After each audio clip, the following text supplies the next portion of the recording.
क्या आप सोच सकते हैं कि इंडिया में कोई पॉलिटिशियन आकर के अचानक से कहे कि मैं रिटायरमेंट अनाउंस कर रहा हूं, अच्छा चलता हूं, दुआओं में याद रखना। ये सोचना ही बड़ा मुश्किल सा लगता है, क्योंकि भारत में तो जब एक बार कोई गद्दी पर बैठ जाता है तो गद्दी छोड़ने का नाम नहीं लेता है। कुर्सी सबको प्यारी होती है। इस सब के बीच में न्यूजीलैंड से एक ऐसी बात सामने आई जिसने पूरी दुनिया को चौंका दिया है।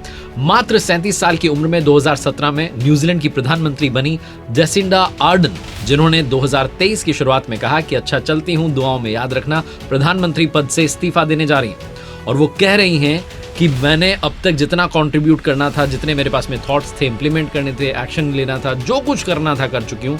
मेरे पास में अब देश को कंट्रीब्यूट करने के लिए, देश के डेवलपमेंट में कंट्रीब्यूट करने के लिए कुछ बचा नहीं है। और मैं चाहती हूँ कि नया व्यक्ति नई सोच के सामने आ गया है और देश को लीड करे।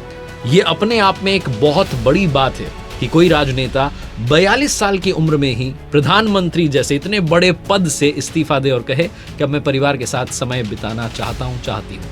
जेसिंडा आर्डन के बारे में बात करते हैं। आप देख रहे हैं आरजे कार्तिक एक्स्ट्रास। 26 जुलाई 1980 को न्यूजीलैंड के हैमिल्टन में पैदा हुई। उनके फादर पुलिस ऑफिसर थे, माँ कुक थी। जेसिंडा को हमेशा से पॉलिटिक्स में इंटरेस्ट था, इसीलिए उन्होंने 2001 में मात्र 18 साल की उम्र में न्यूजीलैंड की जो लेबर पार्टी थी उसे ज्वाइन कर लिया था। और उस वक्त के जो प्राइम मिनिस्टर थे उनके लिए रिसर्चर के तौर पर वो काम कर रही थी। 2017 में मात्र 37 साल की उम्र में न्यूजीलैंड की सबसे कम उम्र की प्रधानमंत्री चुनी गई। कमाल की बात यह थी कि एक तो वो सबसे यंग प्राइम मिनिस्टर थी, ऊपर से उनकी उस टेन्योर में सबसे बड़े चैलेंजेस आए। दुनिया कोविड महामारी का सामना कर रही थी, दुनिया के सामने बड़े बड़े संकट थे और न्यूजीलैंड के सामने बड़ा संकट था। इस सब के बीच में न्यूजीलैंड की सबसे कम उम्र की प्राइम मिनिस्टर ने उस संकट को बड़े अच्छे से हैंडल किया। न्यूजीलैंड की प्राइम मिनिस्टर ने चाइना के वुहान में फंसे अपने नागरिकों को सुरक्षित अपने देश वापस लेकर के आई और साथ में ऑस्ट्रेलिया के भी 35 नागरिकों को वापस लेकर के आई। और इस सब की वजह से जो स्टेप्स उन्होंने ली, उसकी वजह से वो न्यूजीलैंड में घर घर की पसंद बन गई। हर 3 साल में न्यूजीलैंड में इलेक्शंस होते हैं। 2 बार प्रधानमंत्री चुनी जा चुकी हैं जेसिंडा आर्डन, और इस साल अक्टूबर के महीने में वहां इलेक्शंस होने वाले हैं। कहा जा रहा है कि इस साल भी उनकी पॉपुलैरिटी अपने पीक पर थी और इस साल भी उनका जीतना पक्का था, लेकिन उन्होंने कहा कि मैं फैमिली के साथ में टाइम स्पेंड करना चाहती हूँ और अब प्राइम मिनिस्टर पद से इस्तीफा देने जा रही हूँ। इतनी पॉपुलर क्यों है? क्योंकि कोविड-19 जो पैंडेमिक था उसे बड़े अच्छे से हैंडल किया। वहां पर जो एक आतंकी हमला हुआ था उसके बाद में जो सिचुएशन क्रिएट हुई उसको बड़े अच्छे से हैंडल किया। वहाँ पर जो ज्वालामुखी विस्फोट हुआ था उसके दौरान जो उन्होंने काम किए, उससे वो लोगों की चहेती बनती चली गई। एक के बाद एक जिस तरीके का संकट देश के सामने आता गया, वैश्विक महामारी आई, आर्थिक संकट आया देश के सामने, उसका भी उन्होंने बखूबी सामना किया। और इसी वजह से कहा जाता है कि जब वो दूसरे टेन्योर में आई तो 24 साल के बाद में न्यूजीलैंड में किसी एक पार्टी को, सिंगल पार्टी को जो है मेजॉरिटी मिली थी और फिर से प्राइम मिनिस्टर बनी थी जेसिंडा आर्डन। चुनाव जीतने के बाद में वो मीडिया के सामने आई थी तो लोगों ने उनसे पूछा कि आपकी बेटी कहाँ है, तो उन्होंने कहा कि बेटी सो रही है, उसके साथ में टाइम स्पेंड करना चाहती हूँ। उनके जो पति थे वो जो मीडिया कर्मी आए हुए थे वहाँ पर कवर करने के लिए, न्यूज़ कवर करने के लिए, उनको खाना बांट रहे थे। तो प्रधानमंत्री के परिवार की जो सादगी थी ये भी वहाँ लोगों को काफ़ी पसंद आई। एक वाकया है, कोविड पैंडेमिक के वक्त जब सब जगह पर रेस्ट्रिक्शंस लगाए हुए थे तो न्यूजीलैंड ने भी रेस्ट्रिक्शंस लगाए हुए थे। कैफ़े में कुछ ही लोगों के जाने की बात कही गई थी। ऐसे में जेसिंडा आर्डन एक कैफ़े में गई, उनका नंबर नहीं आ पा रहा था क्योंकि अंदर ऑलरेडी लोग बैठे हुए थे, तो वो बाहर इंतजार करती रही।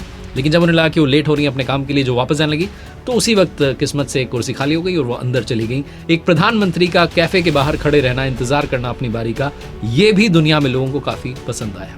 एक और बात जेसिंडा आर्डन के बारे में दुनिया ने पसंद की, वो थी माँ की ममता। 2017 में जब जेसिंडा चुनाव का प्रचार कर रही थी तब वो प्रेग्नेंट थी। प्रधानमंत्री का पद संभालने के 8 महीने के बाद वो मां बन गई थी। 2018 में जेसिंडा आर्डन अपनी 3 महीने की बेटी को लेकर के यूनाइटेड नेशंस असेंबली में पहुंची थी। 21 जून 2018 को बेटी नीव को उन्होंने जन्म दिया था और सितंबर में उसे लेकर के वो 73वीं जो संयुक्त राष्ट्र महासभा हुई थी UNGA, उसमें पहुंची थी। असेंबली हॉल में अपने हस्बैंड के साथ बेटी को दुलार करते हुए दिखाई दी थी और वो तस्वीरें भी दुनिया को बहुत पसंद आई थी। कमाल की बात यह रही है कि इन्हें बहुत सारे पुरस्कार, बहुत सारे सम्मान भी मिले। 2021 में फॉर्च्यून मैगजीन ने प्राइम मिनिस्टर जेसिंडा आर्डन को दुनिया के सबसे महान नेताओं की लिस्ट में पहली रैंक दी थी। लेकिन सबको चौंकाते हुए उन्होंने, प्रधानमंत्री जेसिंडा आर्डन ने इस्तीफे का ऐलान कर दिया। 7 फरवरी को प्रधानमंत्री और लेबर पार्टी चीफ का जो पद है वो छोड़ देंगी। वो ये कहती हैं कि मैं ये फील कर रही हूँ कि अगले टेन्योर के लिए तैयार नहीं हूँ।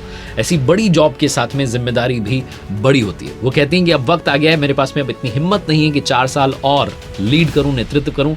मैं इसलिए नहीं जा रही हूँ कि मुझे लगता है कि हम अगला इलेक्शन नहीं जीत पाएंगे, मैं इसलिए जा रही हूँ क्योंकि मुझे भरोसा है कि हम जीत सकते हैं और हम जीत कर दिखाएंगे। मेरा इस्तीफा 7 फरवरी के बाद लागू हो जाएगा।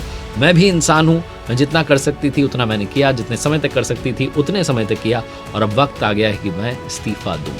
एक बात है जिसको उन्होंने साबित कर दिया कि there is life beyond politics, politics is not the only life. Jacinda Ardern जो कि सिखाती हैं जीवन में कई बार आपको परिवार को भी आगे रखना होता है। कई बार हम अपनी महत्वाकांक्षाओं को इतनी बड़ी कर लेते हैं कि बाकी सारी चीज़ों को भूल जाते हैं, दौड़ रहे होते हैं, मंजिल तक भी पहुंच जाते हैं जहां हम पहुंचना चाह रहे होते हैं, लेकिन जब पलट के देखते हैं तो हमारे अपने बहुत पीछे छूट जाते हैं क्योंकि हम अकेले ही दौड़े जा रहे थे। देखते रहिए आरजे कार्तिक एक्स्ट्राज।